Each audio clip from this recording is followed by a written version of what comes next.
Hi everybody, I'm Cristina. Welcome to my YouTube channel. Today I'm gonna talk about books. Today I'm gonna give you my review of the book Paperweight by Meg Haston. I know I haven't read a lot this year, but still I think this is one of my favorite books of the year, right next to All I Know Now, which I absolutely adored. This book is very different than anything that I've read before because it deals with a lot of topics that people don't really talk about a lot, such as eating disorders, low self-esteem, suicide. This is gonna be a spoiler-free review. This is Stevie's story. She is a girl that is currently in treatment for her eating disorder. She was sent there by her father. She didn't want to commit to treatment. She knew the date in which she was gonna commit suicide was coming. She suffers from an eating disorder and she's very proud of it. So basically this story is about her in treatment and how she deals with her illness. Now, this story has a lot of flashbacks in which she shows you what was her life before treatment and what triggered her illness.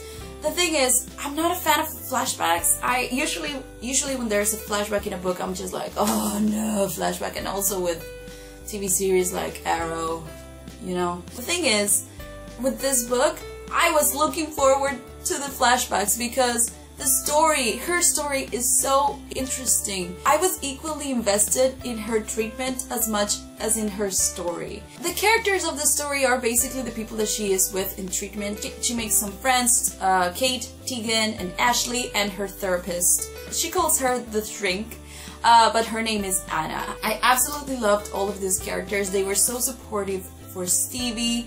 They cared about her, and you get to see that she's not used to that. She's not used to having friends. She tells you that right from the beginning. She's not used to have friends. She's not used to have people caring for her. So to have all these people support her and be there for her and not giving up on her, it's so inspiring and it's so fresh because the book is very dark. About the characters in her past, we get to meet Josh, her brother that passed away, and her only friend Eden. This is not a spoiler, you get to meet these characters from the very beginning, especially Joshua. Stevie loves Joshua and she feels responsible for him being dead. So this triggers a lot of things in the book. The way she talks about Joshua makes you feel the love that he had for her, and that's why he's one of my favorite characters in the book. I have this theory that people that are too good leave us too soon. I know it's just a weird theory, but it's something that happened to me in my life, and Joshua fits the theory perfectly. He was such a good person. He was so loving and caring for his sister, and he passed away. It just left too soon. I feel the writing of this story was very interesting because I've read books in first person, but I've never been so immersed in someone's head, so into someone's head.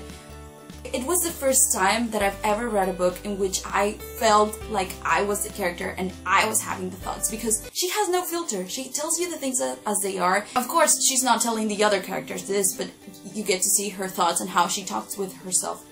How she knows she's gonna commit suicide, how depressed she is, how she manages to lie to everyone and be so proud of her control, and how she feels that she is better than everyone else. The book is really fast. I haven't read a book in one sitting in a long time, and I did it with this one. It was so fast-paced, so easy to read. The narrator, Stevie, catches your attention since the very beginning. I just needed to know what happened in the past, and I just needed to know how the story was gonna end. So pick it up, give it a try. It's very interesting. I have to put a disclaimer here. I picked up this book because it was a recommendation from Emma Books during her mental illness awareness week. Mental illness awareness week. I was like, I'm gonna pick it up, and if I don't like it by the first chapter, I'll probably just leave it there. The reason why I picked up this book was because I've met people that suffer from an eating disorder, and even though they tell me a little bit about their experience and how they are right now, it's not the same that to be in the person's head during the process. And Emma said this is a book that is very raw and crude. So she says that if someone has suffered from any of these illnesses and you're not in the right place, it can trigger some stuff for you. So beware of that if you're picking it up. but if you're okay, then just go ahead and do it. And that's it. Don't forget to give this video a thumbs up if you liked it, and subscribe, or subscribe depending on where you're watching this. Let me know in the comments if you've read this book or you're thinking about reading it.